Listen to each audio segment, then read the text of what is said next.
Papá, por favor, firma aquí. Es lo mejor para todos. Lo dijo sin mirarme, como si yo fuese un trámite más. Empujó el documento hacia mí, sobre la mesa donde Lucía y yo desayunábamos cada domingo. Yo sostuve la pluma, pero no firmé. Sentí un peso en el pecho, una claridad dolorosa. Mi hijo, mi propio hijo quiere hacerme desaparecer. Pero aquella escena no nació ahí. Venía de semanas antes del funeral de mi mujer. Me llamo Álvaro Medina, tengo 78 años y he vivido siempre en Valencia. He pasado media vida en un taller que olía a serrín, a barniz, a madera que vuelve a respirar cuando uno la toca con paciencia. Nunca tuve grandes ambiciones. Solo quería que Lucía estuviera bien, que nuestros hijos crecieran sin frío ni miedo. Sergio, el mayor, salió listo y afilado. Julio, el pequeño, más noble, pero con esa tristeza que da saber que nunca encajarás del todo con tu hermano. Se marchó a Mallorca tras una discusión absurda, y desde entonces las llamadas fueron apareciendo como migas sueltas. Luego Lucía, se fue un jueves de febrero.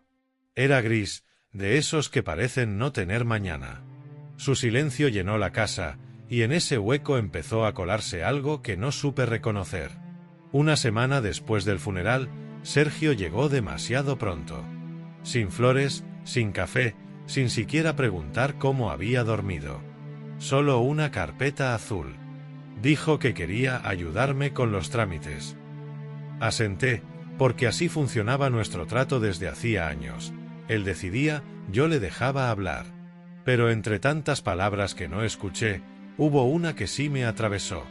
Papá, deberías dejar la gestión del negocio, estás mayor. Yo puedo encargarme. Era algo que Lucía había insinuado con ternura en su día. Pero en su voz, sonó a cálculo. A prisa.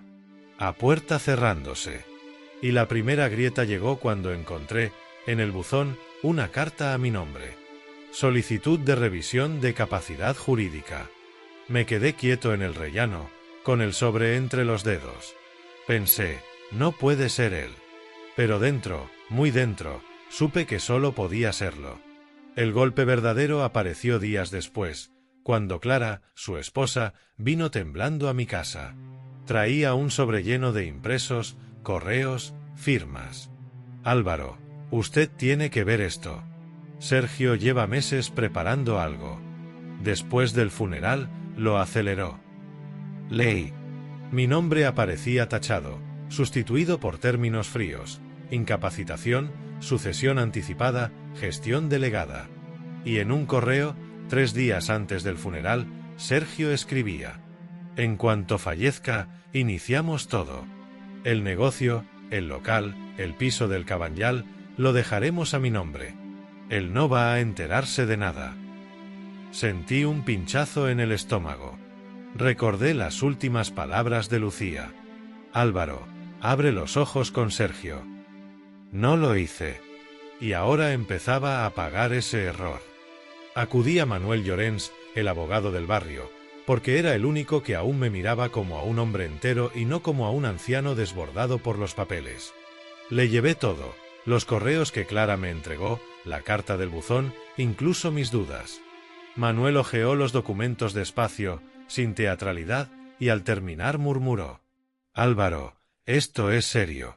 Pero no estás solo. Y él no es tan listo como cree. Sentí algo parecido a respirar después de días con el pecho cerrado. Manuel me pidió testigos. Alguien que pudiera confirmar que mi cabeza seguía en su sitio. Pensé en Julio. Llevábamos años sin vernos, pero siempre fue el único que me habló sin miedo. Lo llamé. Su voz tardó en aparecer, como si dudara en descolgar. Cuando le conté lo que estaba pasando, hubo un silencio muy largo, y luego: mañana cojo el primer avión, papá. No vuelvo a dejarte solo. Aquello me aflojó las rodillas. Me senté en la silla de la cocina y me quedé mirando el suelo, intentando entender cómo habíamos llegado a ese punto. Un hijo que venía a sostenerme y otro que quería borrarme. Los días siguientes fueron un desfile de gestiones, declaraciones, firmas, citas breves con médicos que evaluaban mi capacidad. Todo lo hice con calma, sin ocultar nada. No tenía nada que esconder. Y, sin embargo, cada mañana encontraba un nuevo obstáculo: la cuenta del negocio temporalmente bloqueada por error, una carta del banco pidiendo documentación que nunca antes habían pedido, incluso un proveedor que me confesó que Sergio le había dicho que ya no trabajaba allí. Una tarde, mientras revisaba facturas antiguas, llamaron a la puerta. Era Inés, la vecina que cuidó de Lucía en sus últimos meses. Traía un cuaderno pequeño envuelto en una goma. Álvaro, ella me pidió que se lo guardara. Me dijo que, si algún día pasaba algo con Sergio, debía dárselo solo a usted. Lo abrí con manos temblorosas. Las primeras páginas eran notas de Lucía, fechas de reuniones sospechosas, comentarios que Sergio hacía cuando creía que nadie lo escuchaba, movimientos extraños en la cuenta del negocio, incluso una conversación entre él y un notario del que yo nunca había oído hablar. Lucía, mi Lucía. Mientras yo la cuidaba, ella me cuidaba a mí. Y yo no lo supe ver. Esa noche no dormí. Me senté en la butaca del salón, con el cuaderno abierto sobre las rodillas, escuchando el reloj viejo del pasillo marcar cada minuto. No sentí rabia. Sentí algo más hondo, una tristeza antigua, como si la traición hubiera estado siempre ahí y yo hubiera vivido de espaldas a ella. Pero algo cambió dentro de mí. Una frase que me repetí para no derrumbarme. No construí mi vida para que me la arrebataran. Y al amanecer, cuando la luz entró por la ventana como una caricia fría, supe que ya no era un hombre acorralado. Era un padre que, por fin, había abierto los ojos. Al día siguiente, con el cuaderno de Lucía bien guardado en el interior de mi chaqueta, fui al taller. Quería comprobar por mí mismo hasta dónde había llegado Sergio. Caminé despacio, como quien se acerca a una casa que fue suya y teme descubrirla vacía.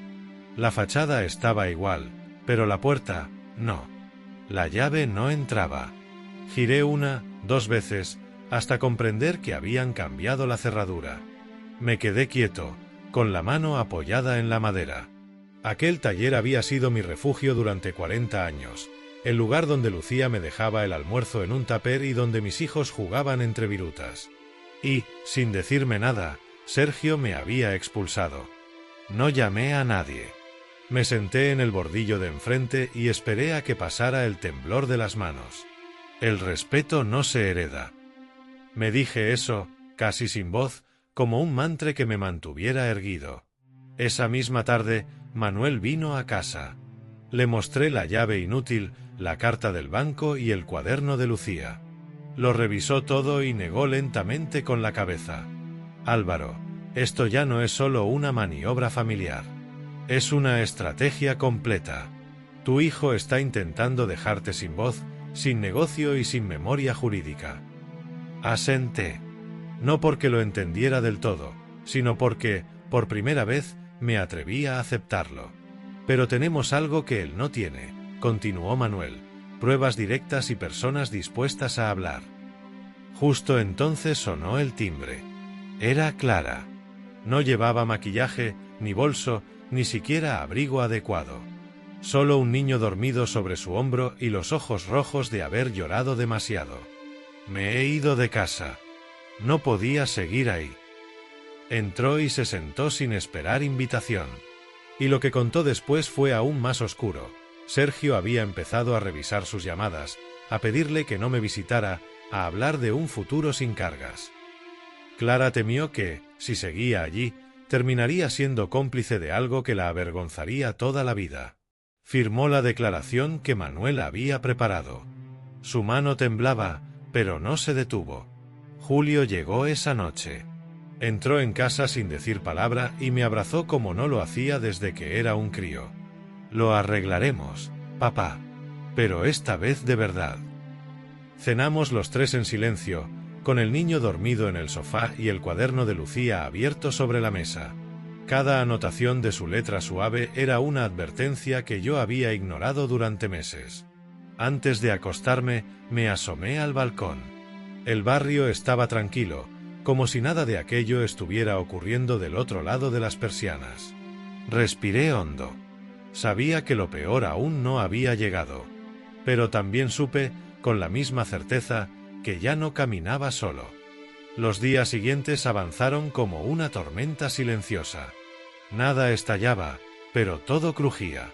Manuel preparaba documentos, Clara aportaba detalles que llenaban huecos que yo ni siquiera sabía que existían, y Julio se convirtió en una presencia firme, casi protectora, como si quisiera recuperar de golpe todos los años perdidos.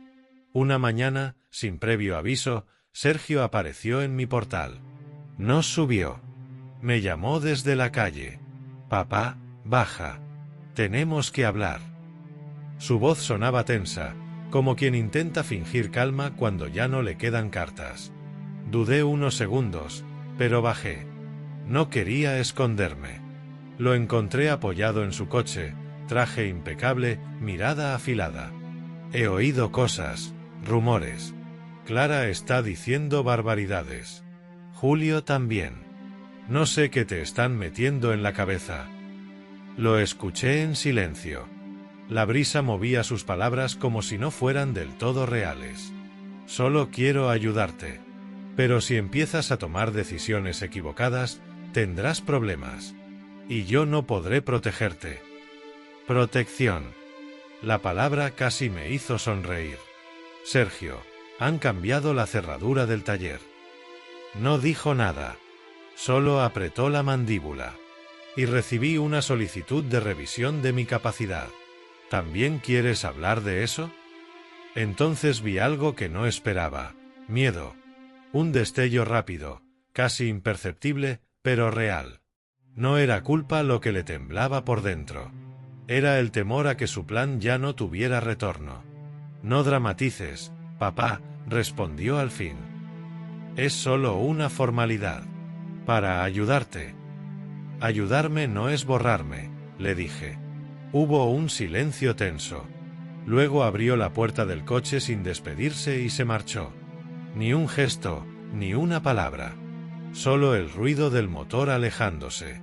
Esa tarde, al contarle a Manuel lo ocurrido, él asintió con gravedad.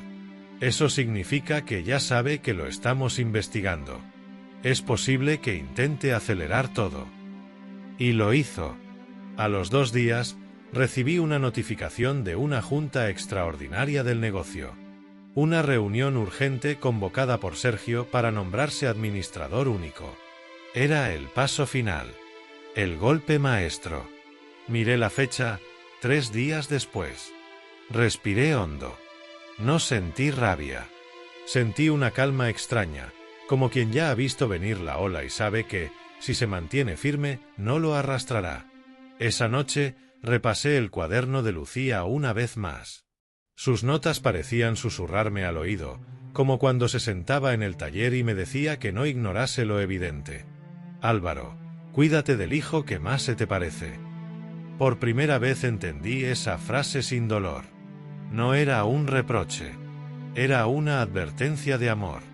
Y allí, en la quietud de la casa, con Julio dormido en la habitación de invitados y Clara arropando a su hijo en el sofá, supe que el día de esa junta no sería mi derrota. Sería el principio de la verdad. El día antes de la junta extraordinaria, amanecí antes de que sonara el despertador. No dormí mal, pero el cuerpo sabía que algo se estaba acercando, como esas mareas que uno siente antes de ver el agua. Preparé café, abrí la ventana del salón y dejé que entrara el aire fresco del Cabanyal. Pensé en Lucía, en cómo habría afrontado ella un día así. Seguramente con la misma serenidad obstinada con la que encaró cada adversidad. Julio apareció en la cocina con el pelo revuelto. «¿Listo, papá?» Asentí. No era valentía. Era aceptación. A media mañana, Manuel llegó con una carpeta gruesa. Clara venía detrás, con gesto decidido. Su hijo se quedó con Inés, que había insistido en ayudar. «Hoy no tenemos que ganar», dijo Manuel antes de salir.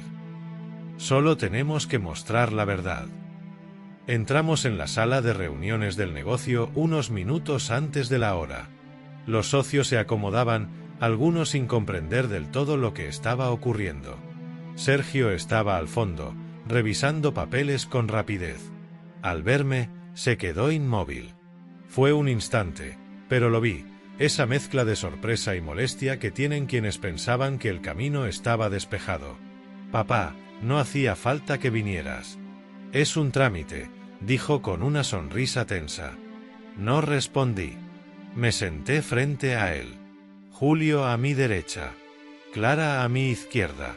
Era la primera vez en años que mi familia se reunía completa, pero para enfrentarse a una verdad que llevaba demasiado tiempo escondida. La reunión comenzó. Sergio tomó la palabra y habló con esa seguridad que siempre tuvo, explicando la necesidad de nuevos nombramientos y de agilizar la gestión. Yo lo observaba y veía a un hombre que ya no reconocía. O quizá veía por fin lo que siempre estuvo ahí, y que Lucía, con su intuición suave, había sabido leer antes que yo. Entonces Manuel se levantó. Abrió la carpeta y, con un gesto tranquilo, fue colocando documentos sobre la mesa. Antes de votar, los socios deben conocer esta información. Sergio palideció. Era sutil, pero se vio como su mano tembló al cerrar la carpeta que tenía delante. Manuel expuso todo: los correos, la carta de incapacitación, las maniobras en el banco, las declaraciones de Clara, el cuaderno de Lucía. Cada palabra caía como un golpe seco, no para herir, sino para iluminar. Nadie hablaba. Nadie respiraba fuerte. Solo Sergio, que intentó levantarse, pero Clara lo detuvo con la mirada. «No voy a callar más», dijo ella. «No voy a permitir que destruyas a tu padre». Julio añadió, con voz baja pero firme. «Mamá te vio. Yo también». Sergio no respondió. Quizá porque ya no tenía un lugar desde el que hacerlo. Mientras los socios se preparaban para votar, pensé en aquella frase que desde hacía semanas me acompañaba. El respeto no se hereda. Y allí comprendí algo más profundo. Tampoco se pierde, mientras uno decida mantenerse en pie. La votación no tardó ni 5 minutos, pero a mí me parecieron años comprimidos en un silencio espeso. Los socios levantaron la mano uno a uno, algunos con recelo, otros con una claridad que me sorprendió. 10-1. El único voto a favor de Sergio fue el suyo. Cuando el presidente de la Junta anunció que quedaba destituido de forma inmediata, Sergio no reaccionó al instante. Se quedó mirando un punto indefinido de la mesa, como si la realidad hubiese dejado de obedecerle. Ese hijo mío que siempre calculó cada movimiento parecía, por primera vez, no saber qué hacer con las manos. «Esto es un error», murmuró. «No podéis hacerme esto». Su voz sonó más joven, casi infantil. Pero ya no estábamos en la casa donde podía imponer su voluntad levantando la voz. Allí las decisiones tenían peso, papeles y testigos. Cuando se levantó, recogiendo con torpeza sus documentos, Clara dio un paso atrás, como quien teme ser arrastrado por un torbellino. Julio se mantuvo a mi lado, firme. Sergio pasó junto a mí sin mirarme, pero al llegar a la puerta se detuvo. «Papá, ¿de verdad crees que he hecho algo malo?» La pregunta cayó como una piedra. No era inocencia. Era desconcierto. Le había fallado su propio relato. «Creo», respondí despacio, «que dejaste de verme como a un padre. Y empezaste a verme como a un obstáculo». No dijo nada más. Abrió la puerta y se marchó. El golpe del cierre aún retumba en mi memoria. Cuando todo terminó, sentí un cansancio profundo, no corporal, sino moral. Como si mi vida entera hubiese estado tensada hacia ese instante sin que yo lo supiera. Me apoyé en la mesa. Julio me sujetó del brazo. «Ya está, papá». Pero no estaba. Aún faltaba el último gesto, la última sombra.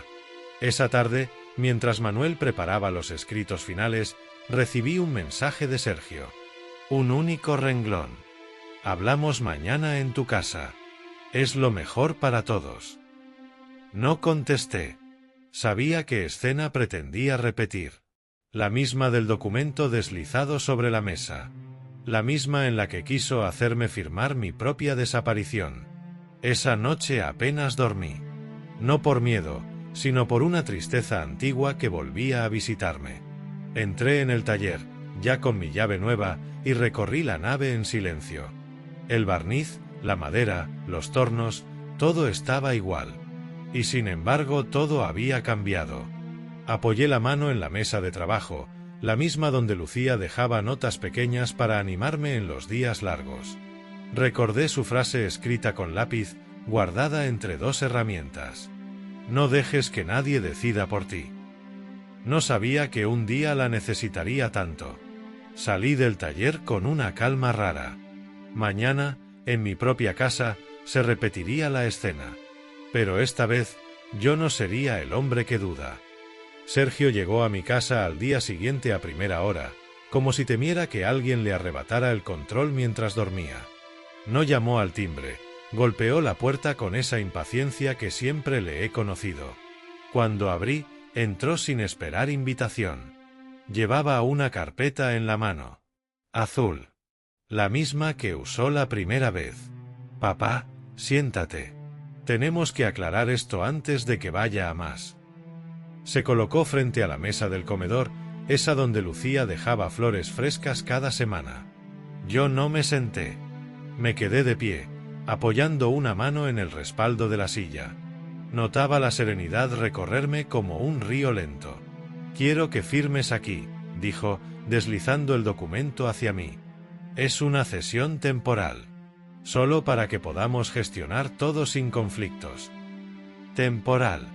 La misma palabra que usan quienes saben que lo definitivo está escrito entre líneas. Cogí la pluma. La misma que cogí en aquella escena del HUK.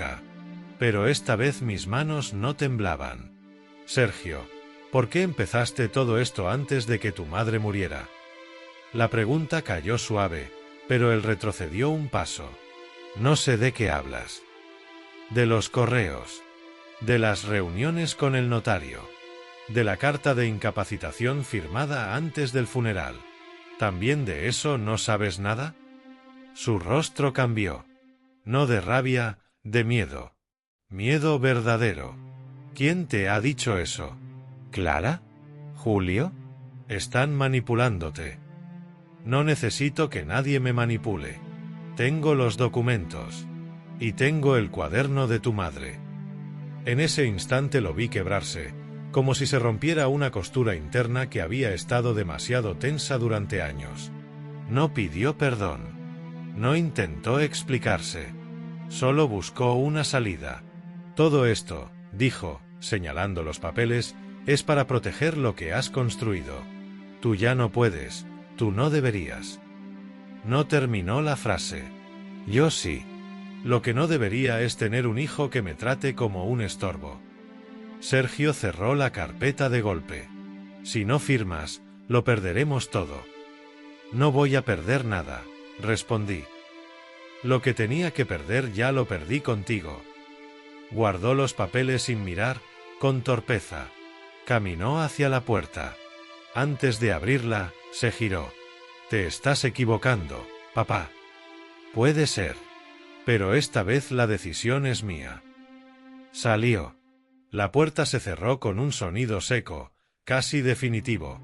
Durante unos minutos, la casa quedó en un silencio absoluto. Un silencio que no pesaba, descansaba. Apoyé las manos sobre la mesa, respiré hondo y sentí algo que llevaba meses sin visitar mi cuerpo. Alivio. No un alivio alegre. Uno hondo, cansado, como el de quien ha terminado un camino que no eligió, pero que decidió recorrer de pie. Miré el documento que Sergio había traído. Allí seguía, sin firma. Lo doblé despacio y lo guardé en el cajón donde conservo las cartas de Lucía. Sabía que aquel instante marcaba el final de una batalla. Y el comienzo de mi paz. Han pasado ya varios meses desde aquella mañana en la que Sergio salió de mi casa sin volver la vista atrás.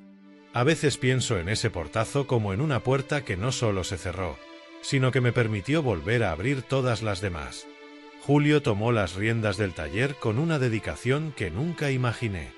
Lo observo trabajar en silencio, con esa mezcla de paciencia y firmeza que heredó de su madre. Cada vez que lo veo afinar una moldura o lijar una tabla con cuidado, siento que el negocio vuelve a tener alma, no solo números. Clara vive ahora en una casita pequeña cerca de la playa. Me visita algunos fines de semana con su hijo. Trae dulces, trae calma. Nunca hablamos directamente de lo ocurrido, no hace falta. Hay verdades que, una vez pronunciadas, ya no exigen más palabras. ¿Y Sergio? Se marchó a Sevilla. Dicen que trabaja en una empresa de logística. Nadie sabe mucho más. A veces alguien me pregunta si lo echo de menos. La verdad es que echo de menos al hijo que creí tener, no al que se quedó frente a mí con una carpeta azul y la frialdad de quien solo ve oportunidades donde debería ver raíces. No lo odio. El odio pesa demasiado para un hombre de mi edad. Pero tampoco lo he perdonado. Hay heridas que ya no duelen, pero siguen marcando la piel. Por las mañanas, cuido las hortensias de Lucía. A veces parece que vuelven a abrirse solo para recordarme que la vida no se detiene, aunque uno camine despacio.